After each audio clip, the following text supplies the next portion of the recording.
Everyone, buckle up your seatbelts. If you're wearing one, you probably should be wearing one if you're driving, especially. And don't look at the screen. Please keep your eyes on the road. No texting and driving. I guess listening is fine.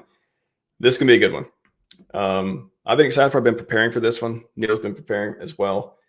And the bullish news keeps coming up, which makes it even cooler because it's becoming more of a reality. Instead of this just dream world. Everyone, we just dream of 100x. We just dream of all these things happening.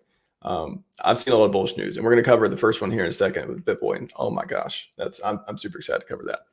So we got that. Again, we're going to go through a bunch of different scenarios. Again, this is the thing. I'm gonna imagine a lot of you watching this. You're in crypto to make money, hopefully not lose your integrity. You're here to get yield. You're here to for privacy, peer-to-peer transactions. You're here to make this stuff work for you. And whether that's never selling, whether that's selling whatever you want, whether it's trading, whether it's staking, whatever it is, you're here to better your life and become the best version of yourself, or just be able to go out there in the real world and do great things, however you define that. So I don't think we talk enough about what to do. We talk about sudden wealth syndrome. We're getting away from the gradual broke syndrome. I've been calling it, which has been the 2023, 2022 part of it. And the sudden wealth syndrome thing. Yeah, that's the shocking, that's the, handling it. That's the just accepting and understanding and not losing your wealth. But also, I don't imagine, again, correct me if I'm wrong. We're gonna go through the data. I did a poll earlier. We're gonna go through the data. But if you have a sound plan of exactly what you're gonna do, if and when we achieve glory in this ecosystem and with this bull run, then I'd love to hear your feedback, because I don't think a lot of people do. I think they have an idea. They kind of, hey, good problem to have. I'll handle it when I get there. But to me, if you can prepare for things and be proactive and figure this stuff out, it's a lot easier in the long run. I'd rather over prepare for mad gains than under prepare and just, oh, okay, I'm just going to Vegas now, that type of thing. So that's where I'm going to go through the stream, deep dive. Put your question in the chat. We'll get to as many as we can, but we got a lot of stuff to go over. And I'll get to chat in just a moment. Without further ado, welcome back to the show. And I hope you keep coming back to the show, because he keeps creating amazing content with me here. Amazing stuff for you all. I love it. I love creating great content that people can use and find value. And that's what Neil for T-shirts does. Welcome back to the show. Hey, Max. Thanks for having me back. Neil is back. He's been lounging all day. Hasn't had a busy day at all. And he's came here. Chilling. I had to warm him up in the green room. He's like, I don't know. I'm kind of tired. I don't know if I want to do this. And I'm like, look, you need to get off your couch and start working today a little bit more. Okay. Yeah, no, I don't work near enough. If y'all caught the Twitter Spaces, I think I tuned into part of it, but it was really early my time, which I usually get up. I've been getting up for Buck and them lately too, but this morning I didn't quite catch all of it. But you were on there talking about Tetra and stuff. Is that a pretty good stream? Oh yeah, we had a great stream. It was just DeFi protocols and different ones that were who are of quality, who offer a really good yield and stuff for their products, and had good sacrifice and stuff. So we were all there to explain what we were and how we've been doing in our developments and stuff like that. So yeah, it was a great stream. Appreciate Buck and Katie and those and all the questions that were asked about Tetra. Yeah, that is one of the most anticipated products, at least on my mind, in 2024. Is the rest of the phases. We got Omnis up. We got some new features and stuff coming for that. But boy, getting the staking, getting Atlas, getting Stratus, and everything working, and getting people executing strategies and making DeFi work for them, automating their DeFi. That's right. That's gonna be a good one. Exactly. So breaking news, by the way, everyone. BitBoy, I'm gonna put up on the screen. BitBoy. He was already curious. He was already hexing PulseChain curious. If you've been following for a while, you saw that he's hung out with Richard before, and he had just in general been interested in the ecosystem and really supported Richard and all that stuff too. BitBoy is now he's going pretty hard on Hex in a good way. He's going, I think as we speak, or maybe close to this time, there's supposed to be a video coming out. Chat, let me know if the video is out. I can't play audio right now, but at least I'll let people know about it. But today I came across this clip just a little bit ago. Going to be shooting a documentary. You got to listen to this clip. I'll put it in the chat. Shooting a documentary about Hex not being a security. He's fighting. He is on team Fight for Hex. He is on team. Richard didn't do anything wrong, which is obvious to anyone actually looked at it. But he is. Neil, what do you think about just this? Up until this could happen this year, could happen next year, or whatever. These movies take a long time. We saw the highest stakes and all that. But just the free marketing, the good, one of the biggest crypto YouTubers ever or in the world has now got Hex. Is like not only supporting Hex but fighting for Hex actively with making film and stuff. Yeah, it's about time, really. I mean, look, I think we all know BitBoy sacked for PulseChain, and he saw the light when we talked to Richard, and Richard explained how things really work in the real world in crypto, real DeFi. So it's just a matter of time. I think, like everybody else, he probably felt the depression of having going below sack price for so long. But now that we're above sack and things are moving, we have pretty good market movement. I mean, it just makes all the sense. I mean, he needs to protect his own bags as well, and he has a platform. So we'll all benefit from his actions, as long as he's does it with integrity, hopefully, and doesn't make a fool of himself. But yeah, I mean, I'm all for it. Yeah, I'm super excited to see this, and just again, he's got a show. He's got his platform. He's been growing and stuff too. And yeah, no matter what people think of BitBoy or they like him, don't like him, or whatever, having a biggest voice, one of the biggest voices in crypto, literally making a movie about your crypto in a good light. That's the white swan, as I said on Twitter. That's something I did not see coming, and in a very, very powerful thing for ecosystem, especially at a very opportunistic time when we need all the support, when we're getting through this, all the SEC FUD and all that stuff. We need all the help we can get, and man, I'll take it. Hopefully, like you said, he does a good job with it, and I'm just looking forward to hearing him talk about Hex, a lot more too, because now he has a big reason to. Oh, exactly. Well, and also, with Bitcoin going down and the ETF thing kind of going in a negative way for Bitcoin and the rest of the Ethereum and those other communities. I mean, PulseChain is going to be the green candle in the sea of red, right? So that's the thing we have. I mean, if we're decorrelated and we go up while everything's going down, that's the best market you can have, where people will go where their money's treated best, and that'll be PulseChain. I was just looking to, I think people are finally going to start waking up to what PulseChain is, and just the power of it. I mean, we can talk about it all day on the show, and I do all these clips and how all these pieces and all that stuff too. But if we need people in a broader audience, if we want more money to come in, we need people outside of our audience to even see this stuff. And that's why I've been trying to do a lot of stuff that's going to connect with other audience too. But here's a clip again. Sorry guys, I can't play any audio. Probably best, but I'm excited to watch this after the stream. I think you got plenty of time. I don't think there's anything like brain melting worthy, I imagine. But do tell me in chat. Feel free to do spoilers if there's anything like just super, super amazing that we should know about it. But here is the link if you guys want to check that out. But Neil, I want to bring up the poll that I did earlier today, and a topic that I've been fascinated with for a while. I think that maybe a lot of people have thought about it. I don't hear a lot of people talk about it really. I think it's just hard to talk about, and it's one of those things where I think people. They probably have some sort of plan, or they have an ideal about a plan, or maybe they're like, oh, I got plenty of time for that, but they haven't quite put the pieces together. And chat, before we go on too, I just want to put this in chat, and I need somebody to give me an answer because I want to have these numbers up while we're talking about it. So let's see, chat, go to this poll, please. And we're going to sit here and we're going to listen to elevator music until you all tell me which button to click. So the poll is, what kind of gains do you need to make with PulseChain, PulseX, Hex to retire? And again, just everyone can define retire however they wish. For the purposes of the poll, retire as in choose your own business, adventure, beach, whatever you want to do for the next 10, 20, 30, 40 years, whatever it is. You can look at cost of living, do all these calculations. That's outside of the scope of this. This is just, hey, what would you do if you made a whole bunch of money?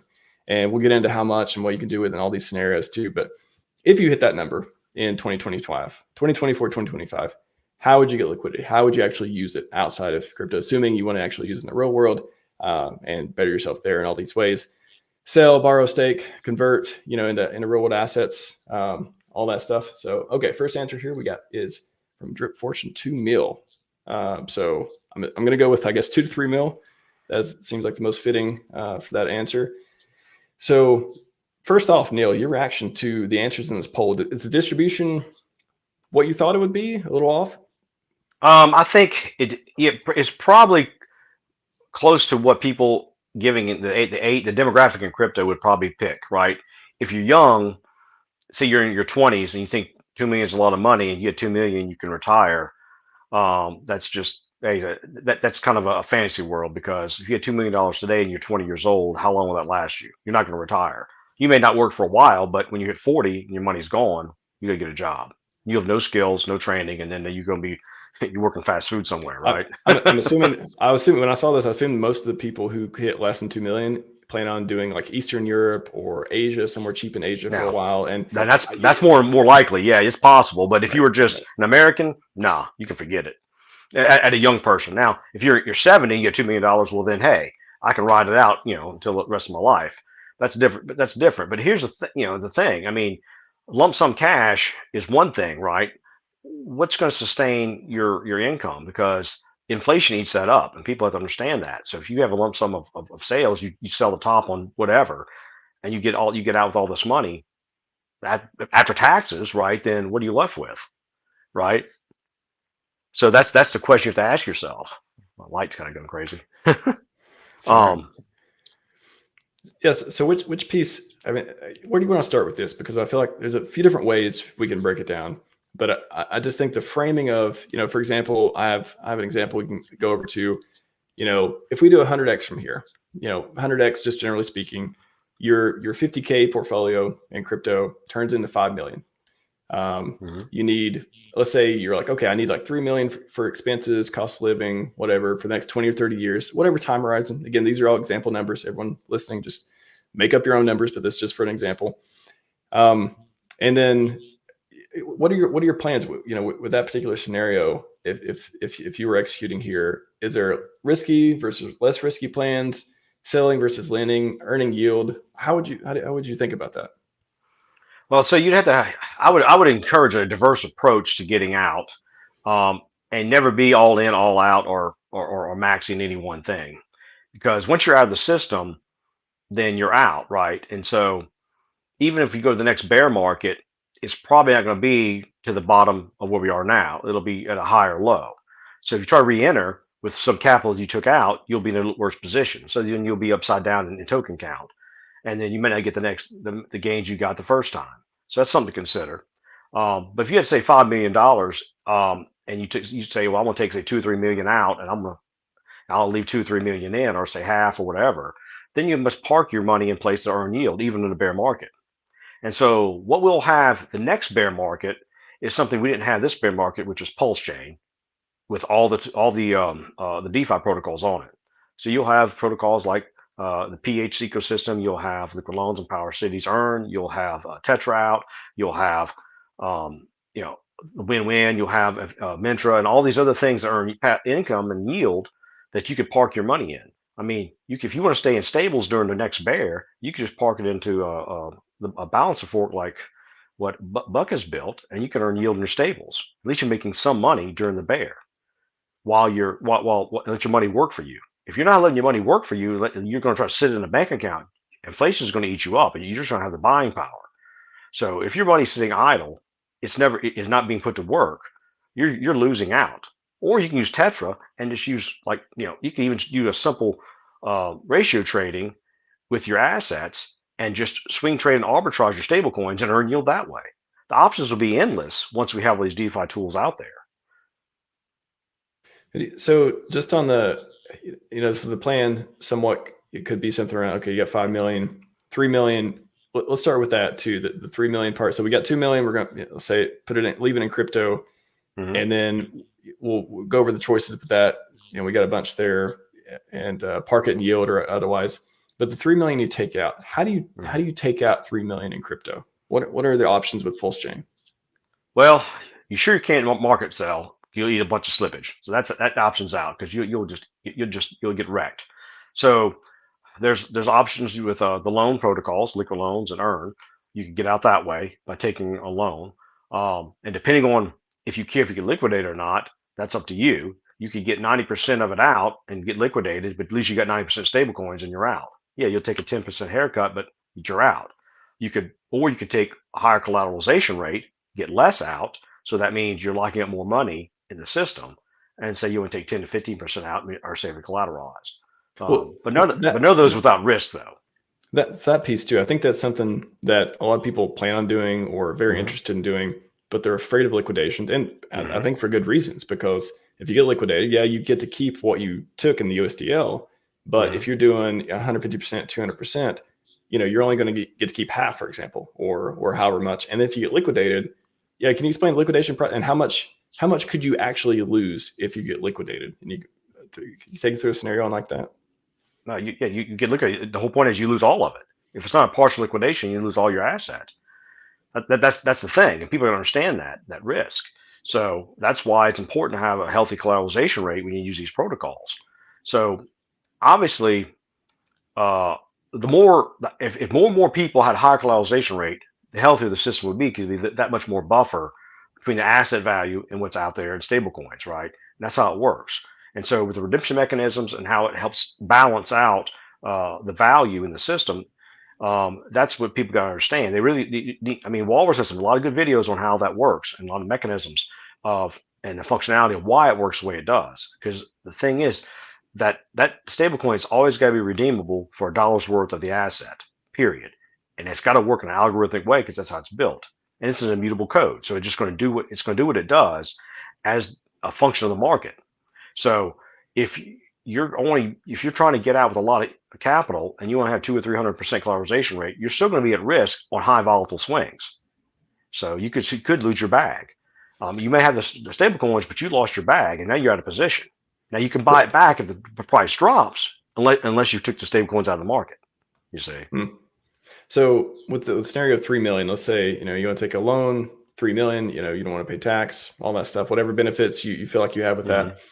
And what kind, I mean, to enable to do that and feel good about it, how would you do that and feel good about it? Like, does it high collateralization rate? So 3 million, would you do 200%, 300%? Like, what would make you, and then what time in the market, is it better to do it earlier if you feel like the price is going to go way up, or later? Like, how do people, really just not be nervous about, okay, I'll do it, I have all these benefits from it, but then if I get liquidated, now all that money's gone. Like, well, why would they choose, the loans over that versus selling it, even with the benefits they think they're going to get? So you mentioned the timing of the market. That's very important. Right now, we're in the lower part on the market in the sense of our chain and age, because we're only 6-7 months old, right? And the price is still low. We're still around SAC rate, right? We went half SAC rate, just 70-something% below SAC rate, as low as this went. But as things go up in the bull, then all of a sudden will be whatever the X is above SAC rate, right? We don't know what it's going to be. Let's say it's 50 or 100, whatever. Well, it's a good chance then it's going to go back down. Maybe it goes down to, maybe it bottoms out at 5X above SAC rate on the next bear, right? So that's a big dip. You're going to eat that.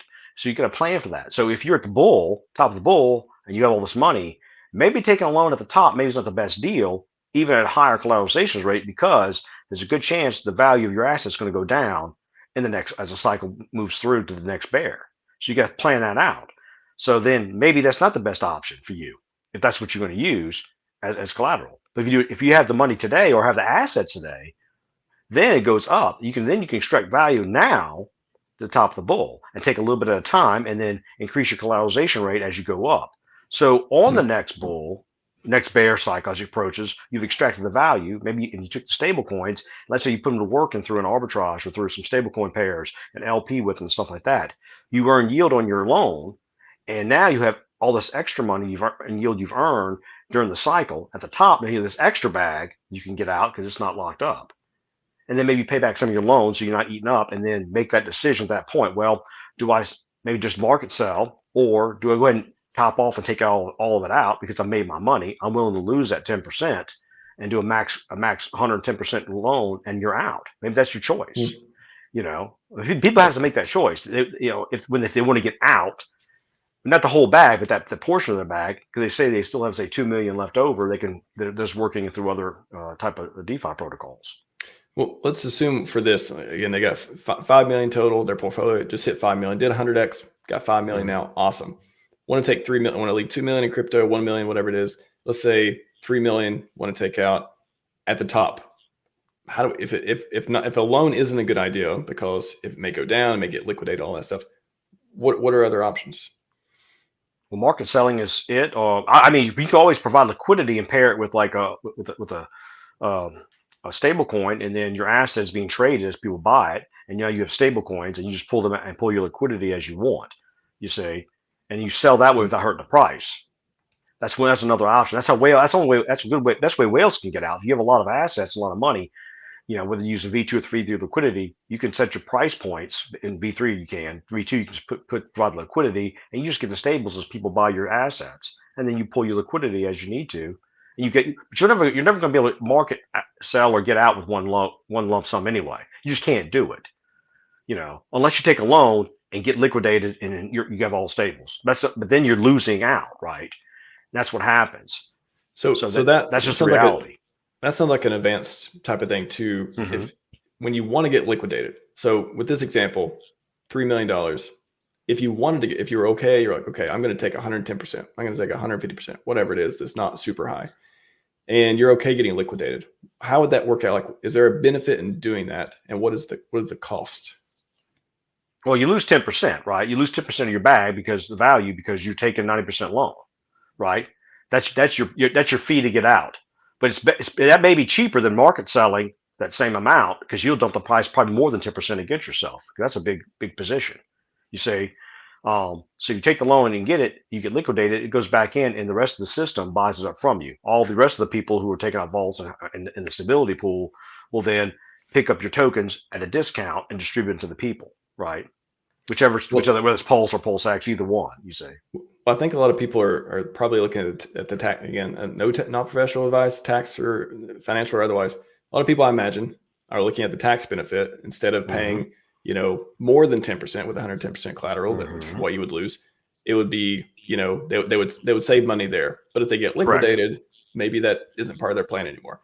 So, well, here's the option. All right, so if you're leaving anyway, you'd either sell your tokens, they're gone, or you get liquidated and they're gone. Either way, the tokens are gone. Well, if you're going to have to pay taxes, you lose 30, 40%, or I can pay 10% liquidation fees, and I'll have 9% of my money. 90% is more than 70%, so therefore and I'm not pushing the price against myself as I try to with slippage. So that's probably the best bet. You see, I can exit out and distribute my tokens amongst everybody else. Again, they benefit, I'm out. No tax advice or anything, but I've heard that liquidation would be, taxable event, all that stuff. Is that?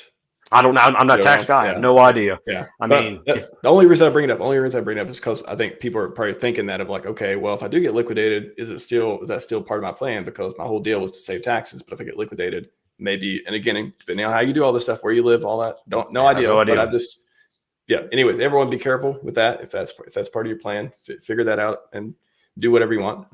But that's just one piece I wanted to cover, because it seems like, it could be in certain cases no brainer to get liquidated, but at the same time, it depends on what you're trying to do with it. And if you're trying to exit a huge amount, like if it's millions of dollars versus smaller amounts, or if you're trying to get liquidated too, and you don't, if you're not trying to withdraw it, or if you want to keep it in crypto or roll it into other stuff, there may be other ways to do it too. But again, so 3 million, top the bull. So you got liquidity, so maybe a loan, maybe not loan. You got liquidity. So besides market sale, is there other strategies? I mean, like, different setting. I feel like stables is the way, but it takes time. That's the thing. It's like, do you value the time, or do you like doing it quickly or doing it over time? Is that kind of the key? Liquidity? It's a time horizon. If you have $3 million and then you put it in an LP position or through some arbitrage strategy or something, the question is, what's your ROI on that? I don't know. I mean, I won't know. Nobody knows. But depending on the market and the volatility in the market and the volume, $3 million should yield you a pretty substantial amount in fees, right? Depending on your position in the pool. So maybe you're not having to sell, but you're living off those fees. with the whole bag, instead of trying to sell it all. Maybe unless you need a lump sum of capital, most people don't need $3 million in cash, right? They could deal with, say, maybe I take 50 grand out and I go pay my house off or whatever, and the rest is sitting there earning income where I'm getting, thousands of dollars, a week in fees. See, that's not out of the realm of possibility with that kind of capital Well, in a high of a bull market with high APYs and stuff.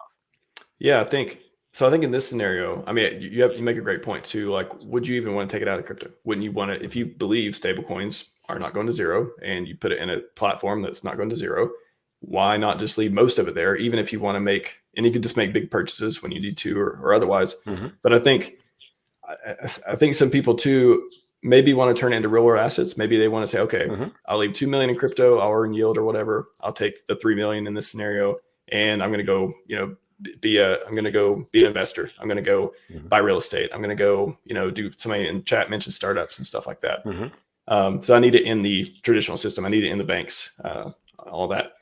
It sounds like the options are slowly over time with liquidity, or again, market sell, or somehow, maybe limit sales, right? Like put limits and stuff on that. You can do it over time to get a better deal, to get more money for your assets. Or again, the loan options, but again, do your own research, figure that out, make sure you're okay with liquidations or otherwise part of your plan. Is there any way else to get liquidity from $3 million in some asset or stables you can think of? Yeah. All the yield bearing assets like loan token, earn token, Watt token, Tetra, Mintra, all those things give you yield. The assumption with this is you're at the top. You're not sure if the token themselves, maybe you want to go in stables, but like you want to be in either, you want to go to Bitcoin or Ethereum. You want to go in something that you don't think is going to drop 90%, for example. Not saying loan or anyone that's going to do that, but at this point you're de-risking. You're like, I need to get liquidity. I know I'm going to earn some yield, but also I want to do it, in bigger chunks or so. Is there outside of relying on that?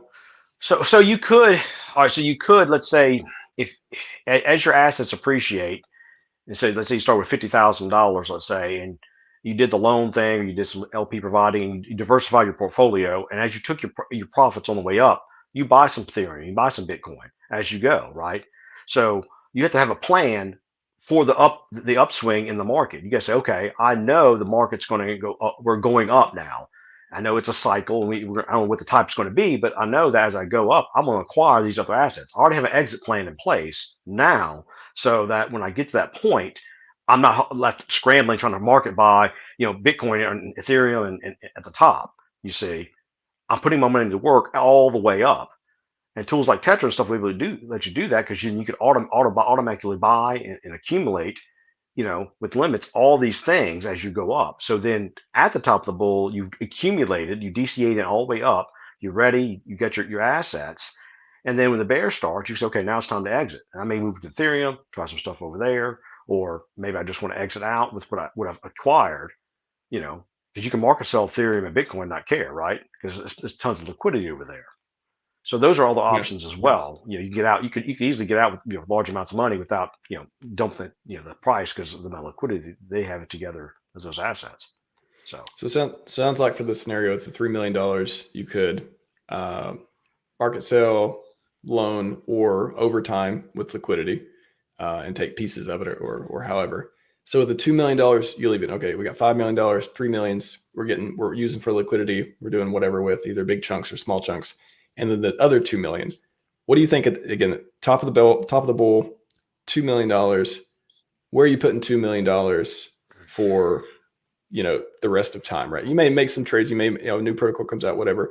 Maybe you put a portion of it. You could talk about that too, like a portion of it. You got your risk, 90% core, 10% risky, or whatever. However somebody says it. Where are you putting those for yield and to make money, and to maybe you never have to take it out, or you don't have to take it out for another 10 or 15 years? What do you think? Well, what are options? I mean, not to be nepotistic, but I would use Tetra's tools to search the market for the best ROI, because it's going to have different strategies out there with different returns listed. So you can have the option to diversify your portfolio to earn yield across the market, and that's what we'll be offering. and it'll do different things. It'll diversify based upon the market at its time. We'll have dynamic strategies and everything else. So some of this, let's say that, I mean, so just for people to understand the strategies too, like the different ones you could deploy, that would it just go again? You get yield on stables. We're kind of getting to like how to make money in crypto. By the way, if anyone hasn't seen that, search RHMax making money in crypto. I got a playlist, and Nils on one of the episodes. But those pieces that you can automate and make the money for you, right? Whether using Tetra or anything else, that's the places you think in the next, I'm going to leave this money in crypto, and hopefully it grows another 10x or something over the next 5 or 10 years. I can do the same thing, get more liquidity. Where do you think the best bets are? Well, stablecoin arbitration is very lucrative because it works in both bear and bull markets. Swing trading to increase token count is a popular strategy, and as everybody's using now, and I'm realizing that they can increase their token counts in whatever assets they like Pulse and PulseX and stuff, for example. And then protocols that earn real yield, like Liquid Loans and Power City and PH ecosystem stuff. Those things will give you real yield based on user fees. So parking your money and your tokens in there to utilize their programs and their staking platforms are ways to generate passive income. And that's what it's really all about. Just having cash alone is okay, but without yield, it's all going to be used up. You're going to spend that money eventually. You got to eat, you got to live, you got to buy things, right? And so as you overcome the inflation of fiat, you got to have way more passive income and yield than the inflation has, eating up your purchasing power. So that's kind of where we're at right now in the markets in the world. So that's the situation we're in. So using the tools in DeFi to maximize these gains and positions is what you want to do. And so if you are going to sell, let's say you got positions in meme coins or whatever you're into, you can, and in the bull market, all these things are going to be up. People are going to be buying them because it's narratives and people love their coins, and then you can sell some of those and take good profit. You maybe 5 or 10 extra positions that you diversify in your risk bag, and you make some extra cash. But put that cash to work for you in the future. See, you do stablecoin arbitrage and make money on your money. Use flash loans and strategies using it. There's tons of options. It's just a matter of putting your money in the right place, and then we're offering tools to help people to manage that in an automated way. What do you think is the safest place to park that $2 million? Would it just be stablecoin pool to earn fees on the protocol, or stablecoin liquidity? One of those. Yeah. Provide liquidity in stablecoins and or arbitrage, or both. I would do both, because then if you provide liquidity in a pool and you're arbitraging in your own pool, you're paying yourself as you arbitrage. Well, think about it. Well, yeah, interesting. Yeah. Also, you're de-risking on whatever platform you're using too, because correct. with liquidity, if you're doing stablecoin liquidity, you have the two stablecoins. But if you're doing either single-sided staking with a stablecoin, or a stablecoin in another pair, and the other pair goes to zero, that sort of thing, you de-risking too. So interesting. Exactly. I'm gonna go. So there's a few comments. I told him I go through the comments here to see what people are talking about, what their ideals are too. You guys serious about being a millionaire? Anything about tax plan, not to structure things, government tax 50%. So this is, for example, if you plan on wherever you live, not tax advice, you plan on paying half in taxes or otherwise. Do you think about that? I mean, do you think about the need to, make much more in order to pay whatever fees or taxes or whatever things you plan to do? Is that something you factor into the model? Always, at least for Americans, at least 30%, or maybe 40%, because we have just the way the capital gains system is. I haven't seen the new updated tax code this year. So this 2023 taxes, I hadn't done mine yet. So whenever I get the program and all, I have to see what it's going to require, and we don't know. And every year it can change. Who knows? After Richard's SEC case, maybe they change the code again. We just don't know. So we're all kind of in limbo. We just got to pay what we owe as just part of being, a citizen of the U.S. But if you're in other countries who don't have tax your crypto earnings, then good job. Fox Motter, aren't you exposed to slippage when you trade your bag for the stable? I mean, yeah. I mean, you don't dump your whole bag, because that's why you use limit orders and stuff. So you just do it a little bits at a time. You're not going to market buy $3 million worth of stables out of a pool. You'll make a mistake there. That's why you use the tools. That's why you have to plan on the way up. So you position yourself in bits and pieces, and you grow your position. So when you get to the point, you're not all in one, and you're not pushing the price against yourself and dumping and having a bad pool, because you'll cause a massive arbitrage event, and people will, you'll lose money. That's what will happen with slippage. Hex Nobody here says Xerox Coast is the best off ramp. Are there any strategies with Coast with that $3 million in scenario we talked about? Oh yeah, I mean, you could use Coast to off ramp and on ramp. I mean, that's where they're here. Now they're limited to liquidity at the moment because there's only just a few million tokens, like what 8 or 10 million tokens on chain, I think, something like that. So that's all you can get out. So if you're taking a third of the tokens off the chain, you're gonna cause slippage there too. Again, something you got to consider. So we don't know what the bull. Hopefully, there's more tokens come in, right? That is, fiat being used to buy Coast tokens. So. That's an interesting nuance there too, because you think of Coast, like first thing I thought of is, well, but you'd be minting those 3 million, but it's actually the other way.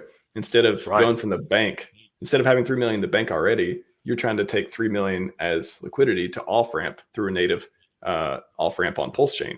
So you're burning the tokens. You're burning $3 million worth of Coast tokens. So in order to off ramp natively through PulseChain, we need a lot of people to mint CST in order to do that. Correct. That's exactly what we need, and that's what we would love for people to use to come on. No telling what's going to happen in the future. Maybe in a year from now, another on-off ramp comes up. We don't know. We have no idea who's developing stuff. Maybe there's another solution where Coast doesn't have to take off the load to share the load, so they don't get wrecked. People, a whole bunch of people leaving at once, because it will mess the price up. You'll have a stable coin that's out of whack in price. Assuming they didn't mint the money to come on and they're just trying to exit through Coast. But why would you don't need to exit through Coast, right? Like wouldn't we be able to, anyone can just bridge across to Ethereum and then exit through any other off ramp. I wonder if that's going to be a problem. Good problem to have again, but I wonder if that would be a problem in the future. Too many people trying to use the native stable coins on PulseChain to off ramp once we get to that point. Or do you think we're going to have $100 million in CST one day by the time the bull is topped? I'm sure Coast would love to have $100 million with the CST one day. I don't know. I mean, it'd be great if they did, but who's to say that there's not some whales out there who won't provide liquidity on Ethereum with USDL and USDC and DAI on Ethereum? Right now, you can bridge your USDL over or your PXDC, and you can then get out, say through Coinbase or whatever, right? So those are potential options, but somebody's gonna have the money to do so. Somebody's gonna be willing to put the liquidity up on that side. They'll be earning fees, so don't get me wrong, but that's something the chain will need to mature and to be a robust chain. We're going to need that eventually if we really want money to go back and forth. Is that why PHUX is so important for stablecoin liquidity? Being able to, off ramp one day, is it going to be helpful, you think, in the future for that? To trade between the stable coins?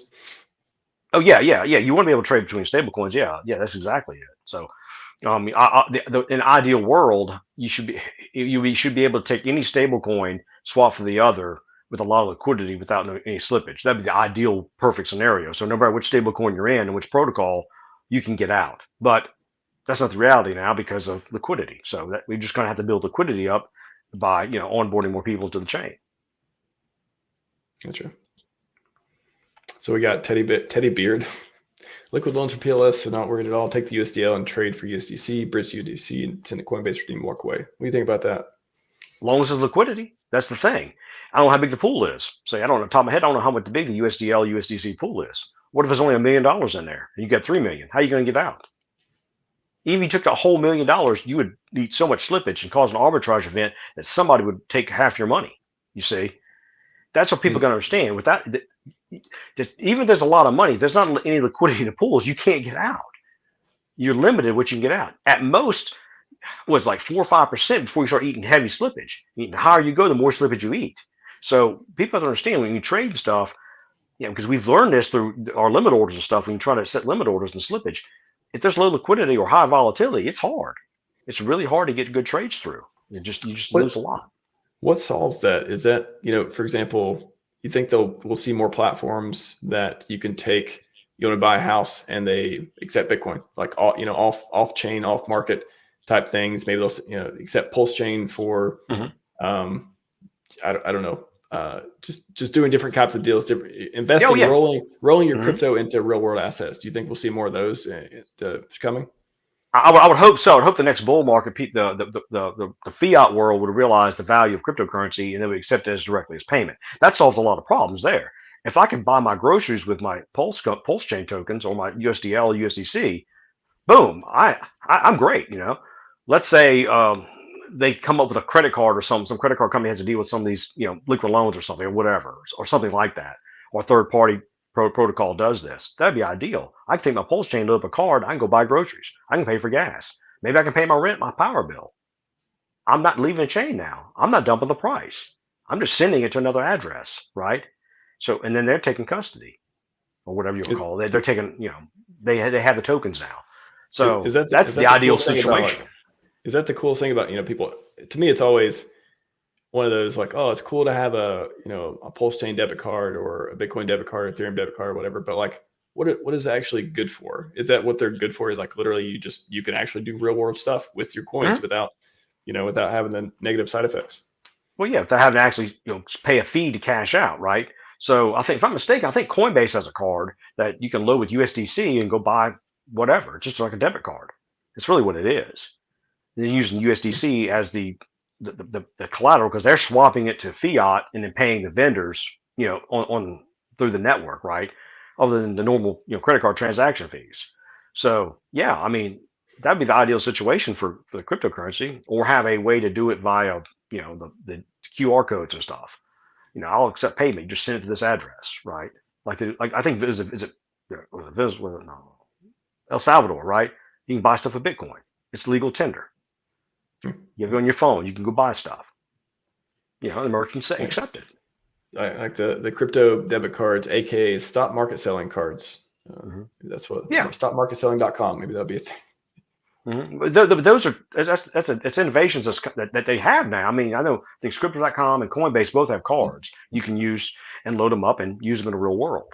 And that's basically you're just loading them up with cryptocurrency, and so you're not really selling it per se. You're just moving it to an address. So I think the next big, the ones for purchases, but I'm just thinking too, the next big one would be like, okay, if I want to go buy a boat, I want to go buy a Lambo, I want to, pay off my mortgage. Like, how can I do that without market selling, that type of thing? Like bigger custodians or however. Well, it's really up to, think about the vendor, the boat salesman. If he's got any sense and knows about crypto, he'll gladly accept a boat, right? I mean, the cryptocurrency for a boat, because he knows he's going to make money on his asset. So as long as he doesn't have to immediately pay it all and sell it himself, he can keep some, or maybe he holds it. Maybe he has enough assets he can just hold it off for 30 days and sell and make a profit on his profit. You see, I think most of them would be happy to accept it in the bull, and then they'd hold on until it went down, but they wouldn't want to accept it in the bear where they actually make all the money. But I'm sure there's some out there that are into crypto and actually can do that stuff. Shout out to Christoph. For me, it's all about mortgage. I pay it down. I would open up shorter days. I can spend with my daughter. That's what it's all about, Christoph. Shout out to you. Hopefully you get may you have the maddest of gains. That's what we're trying to do here. Let's see. Good question. I'd be planning now than later. I'd probably take a portion for real world assets. If stables gave me yield like a savings account, portion can go there. I'd probably look into borrowing versus market sell to keep the staking ladder going. Boom back as well. Yeah. That's one thing we need to talk about staking ladder is that,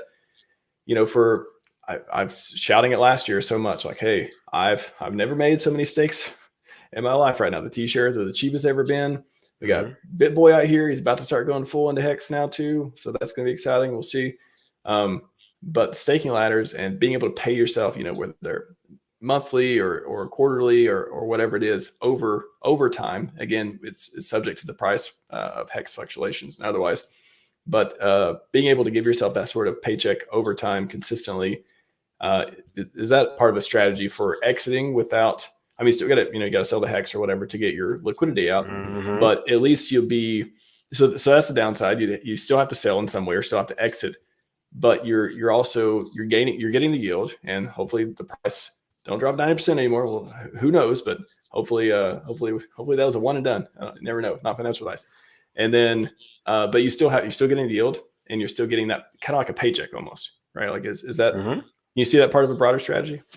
Oh yeah, I'm sure. I mean, people who are investing in Hex and using the Hex inflation model to take that yield and sell it at their exit points, that's a definitely legitimate, and that's what it's there for, right? That's why Hex was invented. It's trustless yield, and so you have trustless yield coming in at regular intervals, and then you'll get your yield, and you'll convert it to whatever asset, whether it's stable coins or PulseChain, PulseX, whatever, and you'll figure a way to exit. What if what if you trade your Hex for Pulse and then took a loan, or trade your Hex for Pulse and use it in with a LP, and then now you get your LP fees, and that's residual income or whatever. The options are there. I mean, there's and I'm sure Hex is probably not the only product that can stake on PulseChain. I mean, maybe other tokens that come out in the future with the staking ladders, ability to stake and earn yield. So you never know. I mean, there's a lot of options. What if somebody invents something that allows you to take your Hex stakes and do something else with them and collateralize them? Who knows? I mean, that's been talk in the past. You take these HSIs and collateralize them. I mean, these are all options that are potentials that Hex has the opportunity to be built upon. Neil, my wish list: number 1, staking ink, and number 2, collateralizing WhatsApp NFTs. That's on my wish list. Cool. Those two. That'd be pretty cool. I'd like to see that. No pressure. Well, I can probably do the first one. The second one I'd have to do some math on, but yeah, okay. Yeah. I feel like you're good at math. I just have a feeling. I feel like you're okay. Red Squirrel sits you up for a good one here. Sit on my Tetra P and draw stables as needed. What is he talking about, Neil? Well, if you own Tetra tokens and you stake them when a staking contract opens, you'll be earning 2 different tokens. You'll be earning Pulse and you'll be earning stable coins, as long as the protocol is used. So there you go. Yes, search RHMax Tetra.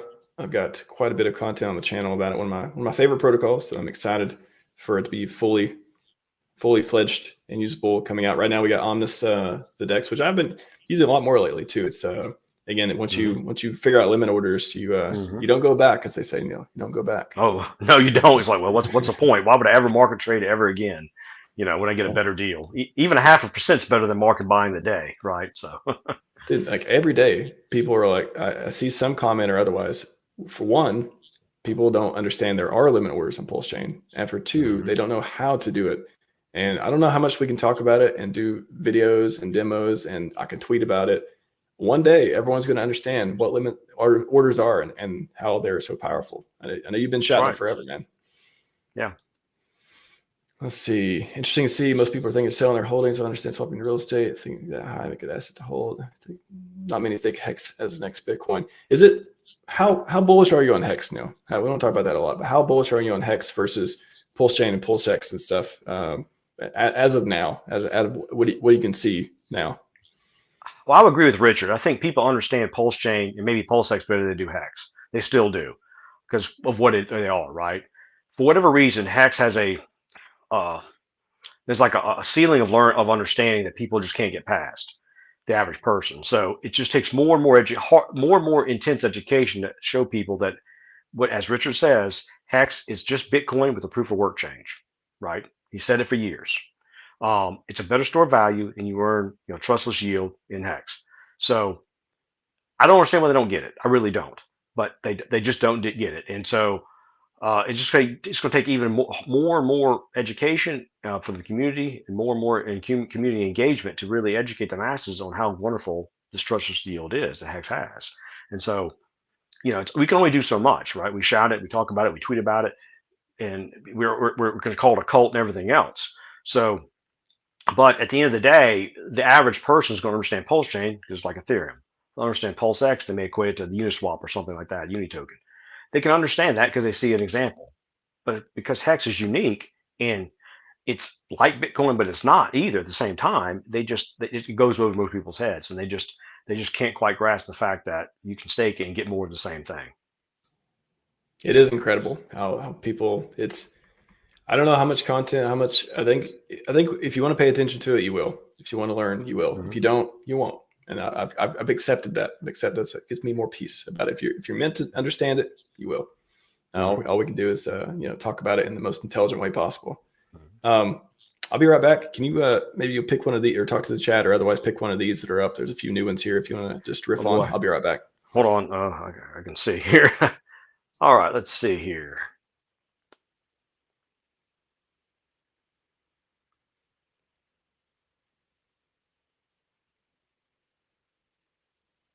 Well, I will say this. All right, so we can't read the chat too well on my phone, but um, the best play plans are to have a plan on what you want to do, because I know Matty All In has he was always about sudden wealth syndrome, and people who were in Hex got that, got sudden wealth syndrome and had all this money and didn't know what to do with it, right?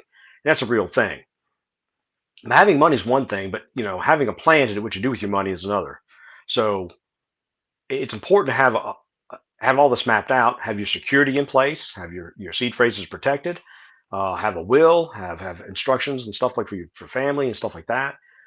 These are all real world things we all have to think about. And so if something happens to you, and how's your family going to have access to your wallet and stuff like, and all those things. And then once you get these gains and you start making money, how to grow it intelligently, how to grow it in a way that will be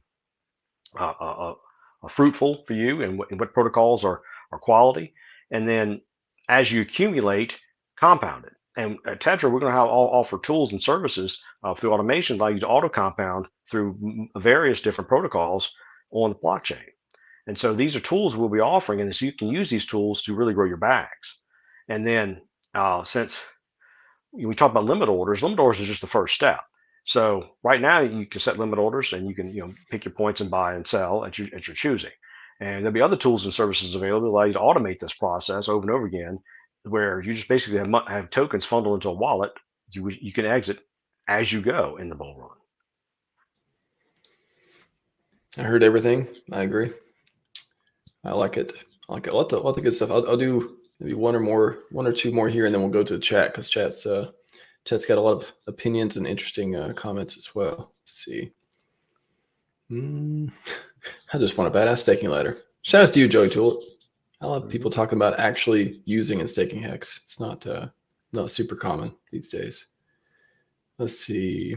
Yeah, we talked about earlier this is a U.S. centric talk. I know people live in different places over the world, but it's hard for us to speak to other places and cost of living when we don't live there.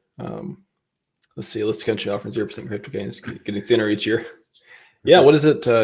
Is that going away in Dubai, or are they getting rid of the business? They had like 0% business tax or something like that, but I think they have restrictions now. I don't know how much longer it's going to last. I'm not up on that. I think I read somewhere they got rid of the alcohol ban. I think that's what I saw somewhere today. But other than that, though, I don't know. I'm not sure about the business practices. Lights out. Fuck stablecoin pools, fiat stablecoin, stable deposits, bear market, unstakes are a horrible plan. People dependent on that push the price down 90%, aka 30-day rolling stake, guys. What do you think about that? Oh, okay. So he's comparing 30-day rolling stakes versus stablecoin. All right. So the 30-day rolling stake plan works great as the price appreciates. Price goes down, it's awful, right? So not only your T shares are going against you, then you get less value for your tokens. So you restake, and you get fewer T shares if you just stake longer. So that's the problem with the rolling stake in a bear. But if we hit a price appreciation level, and we go back to say 50 cents to $1 for Hex, and you have rolling stakes, you're doing really well. But then you got to time the market for that. And when do you start? I don't know. I don't have a crystal ball. I can't tell you what Hex is going to be in 6 months. So will Richard keep buying it up? Who knows? See, we don't know these answers, and so that's. Don't you have enough, Richard? Don't you have enough? Just kidding. Just kidding. No, I mean Richard just buy him up and push the price, right? And he did the other day. So, and it may be his plan. Who knows? But I would hope he would use that money to benefit the community in that such a way. And he loves Hex. So I said this before that we actually had the pump, that hey, if Richard bought stuff, we could probably see a great push in the value, and it happened. If he keeps doing it, it'll keep going up. I'm excited for Godwell. He's back on Twitter. I'm excited to see him and what moves he may make. Benevolent ones at least. That'd be awesome. Christian, I retired last year and still waiting on second retirement from Hex. Shout out to you, Christian. Appreciate having retired people, whether it was from Hex or otherwise. You guys seem to be less anxious than the people who are desperately trying to do what you've done. And everyone's got their own situation, but that's right. It's hopefully all the effort you put into it in this ecosystem works out. It's an amazing thing. Let's see one more. I thought I saw one more. It'd be interesting. Oh yeah. So Hex Helper, This one, I just wanted to turn into a different question of, are there ways to exit that, benevolent ways to exit? How about that? Ways that you can still get liquidity, do what you want without, and it causes the least damage or the least, downward action for the ecosystem. LP providing is probably the best way, because then if you have Hex and you want to get out, you pair it with stable coins, provide LP, people buy your Hex and you get their stable coins. It's that simple. That's the least impactful way to get out. Gotcha.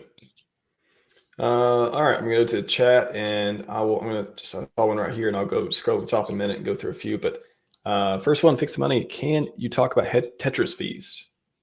So right now, Omnis has a 0.29% fee for trading, and then right now for like the swaps and stuff, and then limit orders have that plus a flat limit order fee, and then with Tetra itself, we'll probably have a similar fee to be paid in stables for using automation services, and so the combined total fees will be around 0.5%.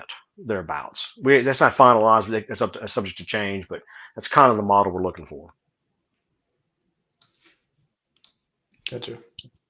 Scrolling up here, and while I got on the screen again, we've talked about limit orders and videos. I released one recently as well. I know Neil's probably going to create some more content too, but yeah, omnis.tetra. I'll put that in the chat. Omnis.tetra.run for your limit order needs.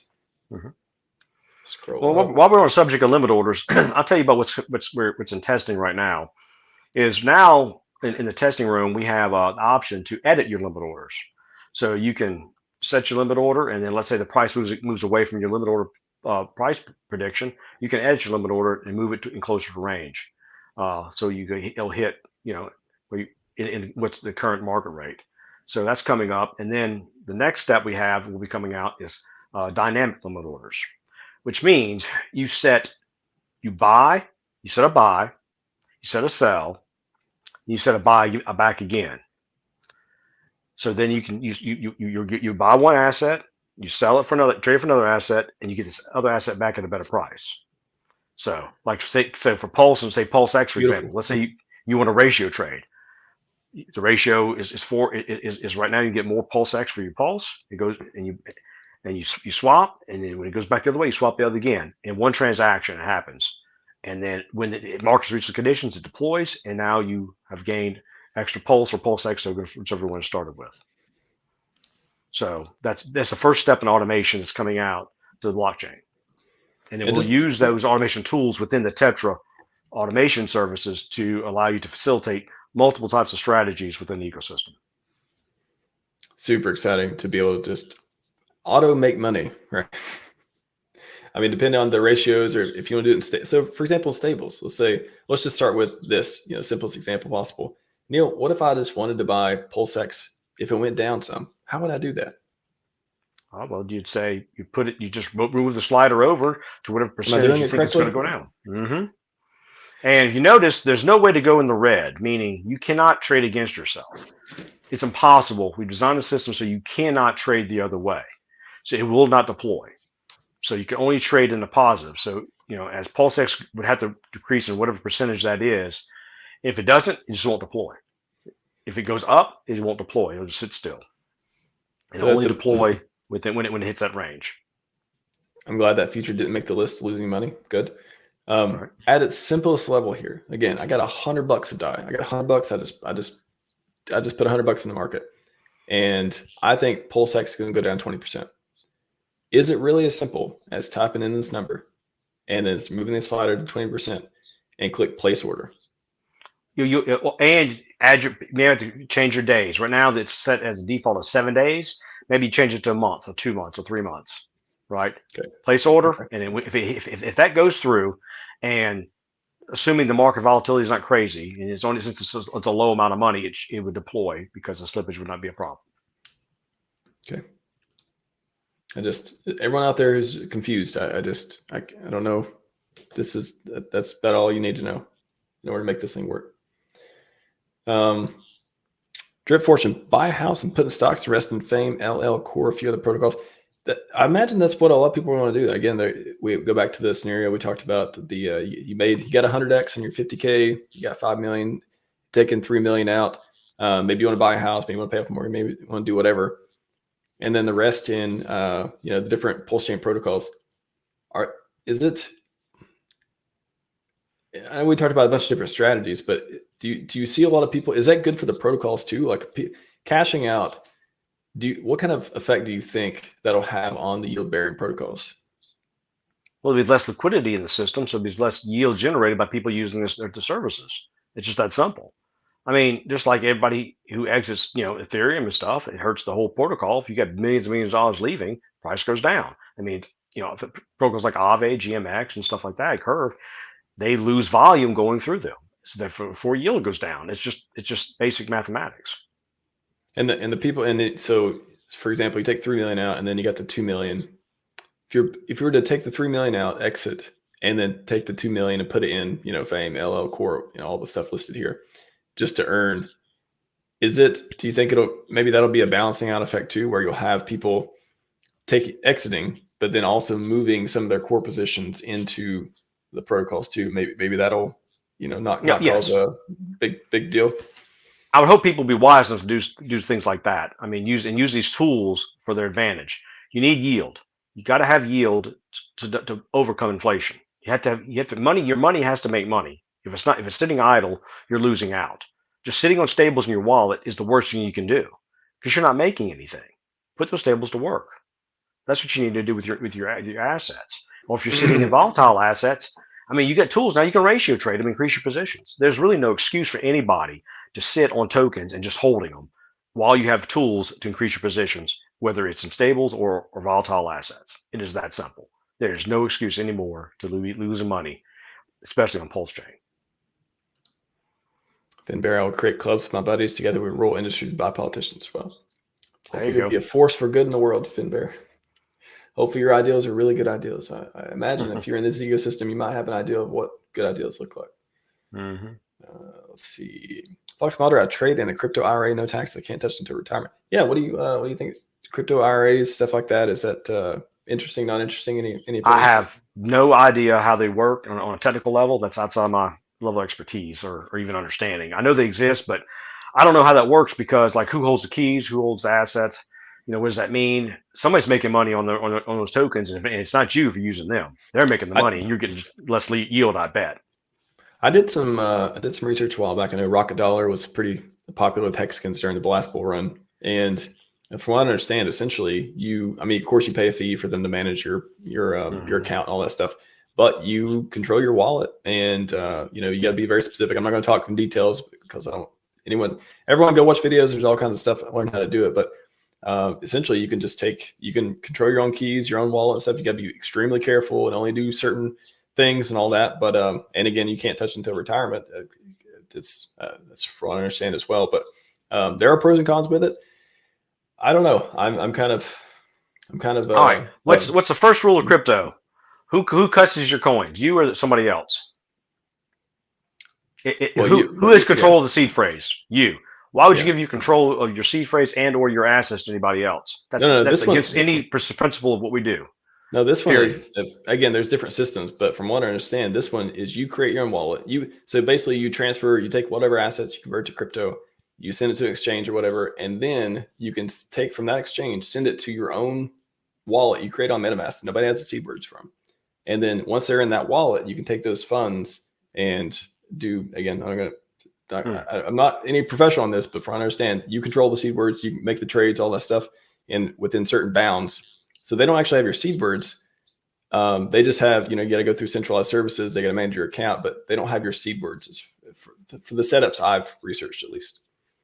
I mean, I'll be honest with you. You can do the exact same thing with Tetra once we were out in automation and set up your own way to manage your thing automatically.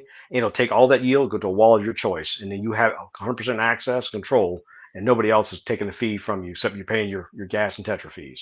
Period. Why would you want to? The DeFi version of that. Yeah. Exactly. I mean, that's the whole point. We want people to have self-custody. We want people to be responsible for their own assets. If you're relying on a third party and some centralized thing, why would you want that?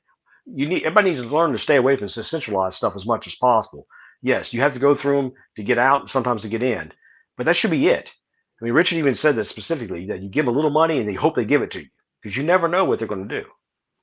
Selfies, blood samples, all that. Mm-hmm. Amco C update on BitBoy's video, Ben's video. He'll look at Hex PulseChain's real DeFi, mention them all crypto from now on. Price prediction video coming soon. All right, sounds like a start, and Cool. look forward to more of the documentary stuff though too. Mm-hmm. Let's see. Robert says Hex PLS value tied to stables. Also, if you pull the stable, does the value of the token go down that way too? If Hex PLS value is tied to stables, yeah. I mean, so that's what happened. So it's just V2. It depends on what type of pair it is. With V2 liquidity, if you pull the stables out, right, there's less stables, there's more of the other, so the value of that price item goes down. But also allows people to buy it up. So it's just the way V2 liquidity works. Urban Productions. If we don't want to use loans, can we trickle our profits to avoid slippage? Mm-hmm. Yeah, you can always sell little bits and reduce the amount of slippage to a tolerable level. So, I mean, maybe say you want to get out and say take a limit order and set a little bit every day and get out that way. So you meet the least amount of slippage at the price you're willing to sell for. You see, and you don't push the price against yourself. So every time there's a pump, you sell. See. Let's see. Just scrolling through here.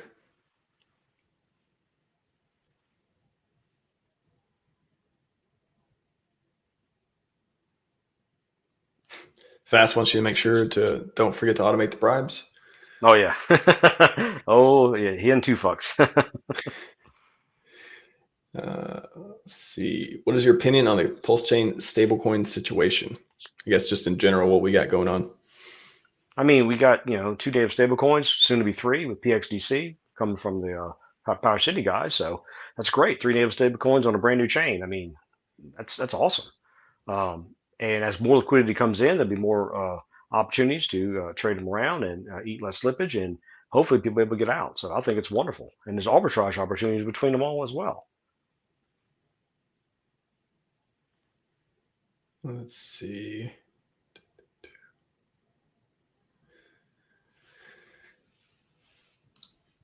Hex Chris, it's crazy to think some of the lowest DCA amounts of $500 will make millionaires at the bottom. PLS 4033. Yeah. What do you think about just, again, not from SAC price, but the ability to scoop up PulseChain, PulseX, the other ones too, Hex, from below, way below SAC for Pulse and PulseX, and is this going to be like one of the greatest DCAs? If you actually bought the bottom, do you believe people are going to just be telling these wild stories about how they DCA'd, bought below SAC, and they're able to just make these massive gains in the next little bit? Do you feel like it's really one of those opportunities that just will be, they'll make movies about this stuff, Neil? Oh yeah, I think it will be one of some of the greatest stories. People buying the bottom and then think if this thing 10,000x is how much money they'll make. $500 gets you $1 million or whatever it works out to be the math. So yeah. So look, I need to step off for a second. I'll be right back. Okay. Okay. No worries. All right, everyone, just going through your comments. Are you not entertained? Have you not soaked in enough information to hopefully plan well your retirement? Not that we give retirement advice or any advice whatsoever. We're just talking about different ways to do this. But if you were working on a plan to not work forever, go be a force for good in the world, go achieve your dreams, go free up your time, buy all that stuff that you want to buy, and eat all the things you want to eat, and do whatever you want. Like literally, I think anyone who buys their freedom can choose. You buy your freedom, you choose what you want to do. I don't care what it is. Literally, it's one of those things. The system is set up where most people can't do that, and it's good for the world, logically speaking, if most people can't do that. If you have people, working, I know there's all these different ways to look about it, but GDP comes from a place, right? It comes from people, productive businesses, otherwise working in society. If everyone's retiring when they're 30, then your society's not gonna be very productive. And so most people, when you even talk to them about this with crypto and otherwise, don't even care. Like it's not even on their radar. They couldn't even believe it if you told them about it. And that's the secret to crypto. It's one of those things that once you see it, once you get it, you get it, you understand, and you see the opportunity where it is. And it doesn't mean you're going to get it. It doesn't mean it's going to come true for you. It just means that, again, that's why I love this ecosystem. It gives me a fair shot, right? Like, I don't feel like I'm going to be rugged. I don't feel like I don't know what's going on. I don't, I trust in the protocols, the code, instead of somebody holding my keys somewhere. So it's all the people who don't want it, they're leaving meat on the bones for the people who do. And if you're in this ecosystem, man, nobody can do anything for you. But I'm sure glad for me, I feel like I have everything I need to be extremely successful. And I believe we have the tools to make this. I can't even put it into words how excited I am about finally some good news. Finally, some green candles. Finally, we put on all the work, blood, sweat, tears, effort, and we're starting to see signs that people are paying attention. They're interested. The market is turning. People are putting in dry powder, Bitcoin ETF, all that stuff. And in a sea of uncertainty, I've said this a few times, in a sea of uncertainty, all I can do is place my bets accordingly. And I bet on this ecosystem. I bet hard. And it's a beautiful thing. It's a beautiful thing. Having skin in the game, contributing, making sure, not just me, again, I've talked about this before. I want everyone to win. Everyone who puts in the work and effort and believes and sticks around and does the right thing, I want them to win too. I don't want it to be a zero-sum game. I don't want to be the only one that wins. I want everyone to win. And I think this DeFi ecosystem we have is set up to make that possible. Yep, I agree 100%. And you mentioned something there about people like not working anymore and stuff like that in GDP. I think Richard made a comment a long while back. He says, I don't think people should stop working. I think even if you make a lot of money in hack, you should continue to work because it's good for your character. And that's true. I mean, we weren't created to sit and lounge around all day, and do nothing and be lazy sloths. We were built to work and be. Yeah, right. Hey, Crypto Sloth, love you, brother. No, but I'm just saying, well, not a slight to him, but just in general, the idea that just because you have wealth and you get mad gains in crypto and to PulseChain stuff, you should not be idle. Life needs to be fulfilled, and you need to have a fulfilled life. Your family, friends. You can be benevolent with your wealth. You can help the poor, the needy. Whatever needs to be done, and not be lazy because, I mean, us the guys in Tetra, we've all talked about this, ourselves. We really like helping people. We really like what we've built and how the tools we built are going to benefit others. And it's something we'll continue to do. Like Stu and the guys, I mean, we've all talked about this. This is not something that's ever going to go away. We're going to continue to innovate because we like helping people. It's a fun activity. It's a fun job. Even though we spend a lot of time doing it and we're just all waiting for the gains now, but when gains come in, it'd be very fulfilling to see others, be able to retire, be able to pay off their mortgage, to ease the burden of the debt that they're in, stuff like that. And so if you do get these gains and we do 10,000x and all these wonderful narratives we talked about, I think it's important for us to remember that we still need engineers, we still need doctors, we still need teachers and firemen and policemen and all the things that make the society work and run. I'll probably continue building houses and doing repairs and stuff for people. I mean, I may be able to do it for free and offer those services as a charity and stuff like that for those who are in need. Those are the things that are the type of opportunities that crypto present itself to the masses. Yeah, I definitely think that the spirit of, I remember Richard saying that too. And it's the spirit. I think the people who need to hear that maybe are the ones who want to buy the Lambos, or they just don't really have a plan. They just want to, 6 months, I need to get rich. What meme coin can I buy? That type of thing. There's certain people who need to hear that. But I think the people who already know that, for example, it's kind of like, I'll do the analogy, you work for a company, you work for some startup and you love working there, and they turn into like $1 billion business and all your stock is suddenly worth millions of dollars and you're rich and all this stuff.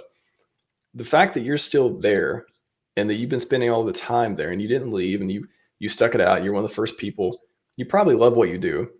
And even when you're rich, you're not going to quit anyways, because the reason you're rich, the reason you stayed around the entire time is because you didn't want to do anything else. This is what you love to do. So it's kind of one of those things. I think it just works itself out.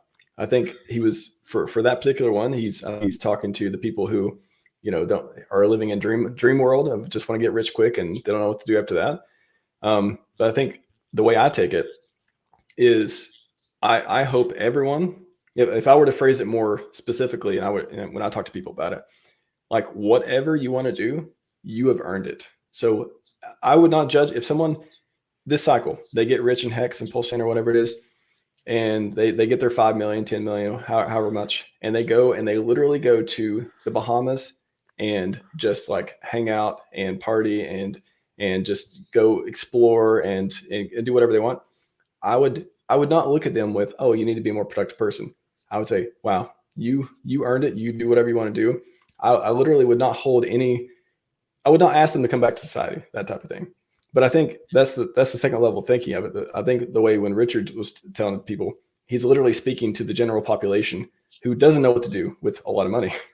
But if you already know what to do with it, then you're probably going to keep being productive anyways, because that's how you got there in the first place. Does that make sense? Well, yeah, exactly. Well, think about this. If you want to travel and you go to vacation or go whatever, you are contributing to society at some level because you're paying for food, you're paying for housing, you're paying and tipping the waiters and stuff, and the bus boys, and you're providing economic energy to the local places you're visiting. There's nothing wrong with that, and you've earned it, and that's great. But I mean, you can only vacation. I guess the average person can only vacation for so long. I mean, at some point in time, you want to live your normal life. I mean, I guess some people don't mind traveling all the time, but to me, that would get old. I like selling. I mean, I have a small farm here. I like gardening and stuff and raising animals. So I'll probably spend more time doing that myself personally, and less time, swinging a hammer and those type of things.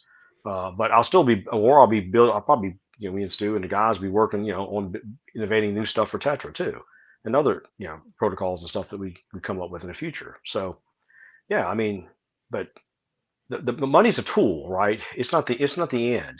It's a means to the end of whatever you're trying to achieve, right? If you want to try to achieve financial, independence, great. Everybody that's a wonderful thing, because if we all had it, we'd have more time to devote to our families and stuff, less time, being, slaves to the system, so to speak. But then again, if I'm a doctor or a nurse or something, I need to be there to help people, because that's kind of why I went and trained. Maybe I don't need to work, 24-hour shifts, 5 times a week or whatever the schedule is. Maybe I can do it, 3 times a month and ease the work of my body, but at least I'm still contributing and being a beneficial person in the society. Yeah. And that's probably something good to wrap up on too, is, once you, again, this is how, it's 100x enough to retire. Let's say you get the money, everything does well. I hope everyone here is able to do that, get at least have the liquidity, the capital and stuff to go work on whatever they want to do. Once they have that, you talked about still being productive in society and otherwise. Again, I believe if you do make it that far, you probably will already have it in you to keep going or do the next thing or whatever it is, as you kind of alluded to it too. What is a way, if you're not going to be a doctor or an engineer or whatever it is, and you're just, hey, I've got a job. I either don't want to do it anymore, or it's not really interesting enough, or it's not helping society, whatever it is. Like, can you imagine people who get rich in crypto, get rich in ecosystem or otherwise, going to fund initiatives, going to you talked about charity work and otherwise, making a difference with capital instead of with labor, that kind of thing? Oh yeah, it's kind of funny you said that. Me and the Tetra guys were talking, some buddies. We were just all sitting chatting. It's like, if you have money coming in and you don't have to work and you're more than you need, what if we all thought, what if we all pulled our money together and like start an orphanage to help people, stuff like that.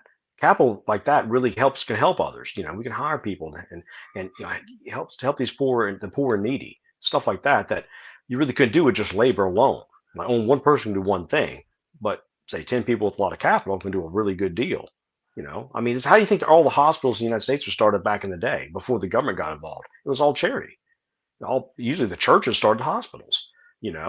That's what, and you had to think the first one was like a VA hospital up in, for the veterans, but the churches were the ones who, started in Eastern America, all the hospitals that we had in, before the war. So it's just one of the things that, when people have access to capital and aren't taxed to death, they can do good in society if left alone. That's what that's what I believe Richard's mission is too. Is he wants to mint, through his efforts and products and ideals and stuff. He wants to mint more people like him that have ideals to be a force for good in the world, that want to go get rich and then just go do amazing stuff. And man, that's one of the killer instincts of this ecosystem, I believe, that we have. And not everyone has it. Everyone has their own way of doing things and ideals. But I think one of the coolest things that we can share with people in this ecosystem is the ability to, I can't put it better than that, be a force for good in the world. Go get rich and go do some cool stuff. Whatever you think cool is. Hopefully your cool is actually cool, but whatever it is, you've earned it. You've earned the right to do it because you put in effort to make it happen. So very excited, Neil. Very exciting. Yeah, man. Chat, I cannot get to all your questions and comments. I saw a few in there, but okay, I'll get to one more. Neil, you still got your nerd brain on? You still able to answer your question? Maybe already talked about, is it possible we can't swap PLS for stable because lack of liquidity? I mean, only if you're trying. I mean, it depends how much liquidity is in the pool. Right now, there is, I think, top of my head, I think like 10, 15 million. I don't know. You can look up a deck screener. What's the Pulse stable pair, Pulse die pair? What's the liquidity in it? Like 20 million? One sec. I'll look it up. Deck screener.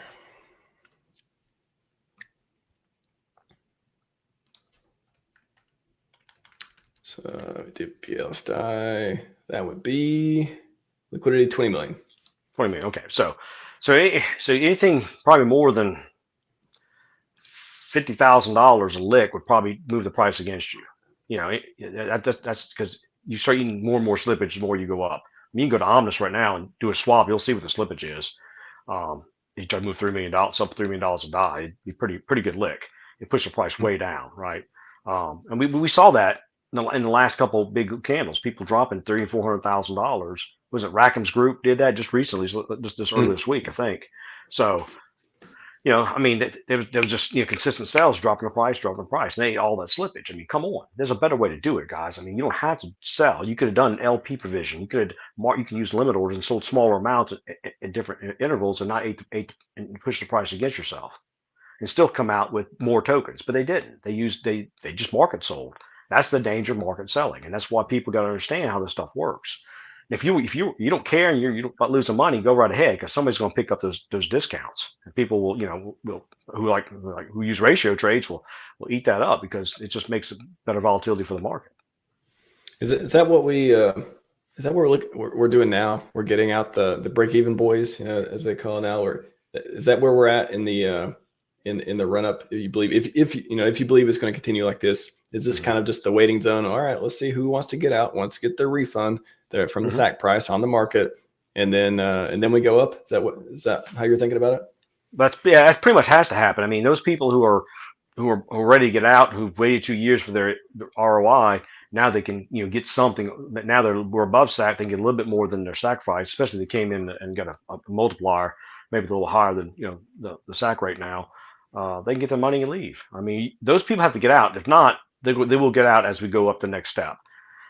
And maybe Richard's ploy was, I'll make some green candles, I'll push the price up past SAC price, and we'll empty out this first batch, and he'll do it again. Maybe the next batch will get out. And eventually, those guys will be all sold out, and then the price can move on past there, right? And that's where we all will hope need it to happen. And as he does that, or whoever, the entity, the OA, whoever's doing these market buys, green candles will show, hey, there's green candles on PulseChain, there's red candles on Ethereum. Y'all come over here if you want to money be treated well. Hey, we have good DeFi products. We have trustless yield. We have loans. We have excellent, products to provide LP. You can use the PH system. You can take leverage if you want to take leverage. You can just, you can do whatever. We have limit orders. We have, automation. We have all the tools you need to make money on PulseChain, and now we have faster, cheaper, Ethereum fork. Make your dreams come true. PulseChain.com. Exactly. Neil, where can people find more about you and your stuff? If they're new to you, haven't seen you on the show like 10 times yet. Where can people find you? Yeah, well, I'm on YouTube at Neil for T-Shares. You can look me up on YouTube, and then I'm in the Telegram chat with on Tetra team at work. I think so. Work for crypto, or yeah, I think so. Whatever I am on Telegram, I don't know. Anyway, I'm on there with Tetra Chat. You can go to the Tetra Telegram. We're in there. Get any questions you can ask. We have Tetra Strategy Room. We talk about strategies and concepts and ways to use DeFi to make money. That we automated very soon. So yeah, I'm around. So just come on. I think I'm work for crypto on Telegram, and Neil for crypto on YouTube. I think that's what I put it in the description so many times. I'm starting to learn it. It's like Neil, Yeah. work for crypto when I tag you. Neil for crypto on Twitter, and then work for crypto on Telegram, I think. Yeah, something like that. Yeah. Anyway, it was one of those things. I wasn't consistent when I started all this mess. I had no idea.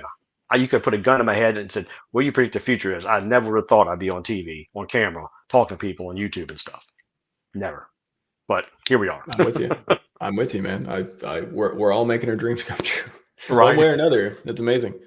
And trust me, this is not my forte. I mean, I do not relish being in front of the camera all the time. But I'll do it. It's just not my thing. I'm not trying to be popular. I want to be a big influencer. That's not my thing. I'm here for basically educational purposes and just to talk to people about Tetra and the Tetra products and automation and DeFi in general, because I want us all to succeed as well.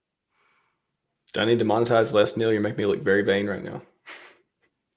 I'm just kidding. Hey, free country, have at it, man. Make some money. No, I will not. I will not. Well, actually, sir, I will through hex.com. That's what I'm trying to do. Hex.com. Yes. Yeah, make those staking gains. Everyone, I hope you got your money's worth today. Pun intended. Boy, if you just got here, replay, because this was it's a thick. I said earlier in this chat, this is a thick stream. I start calling them thick streams. Thick streams.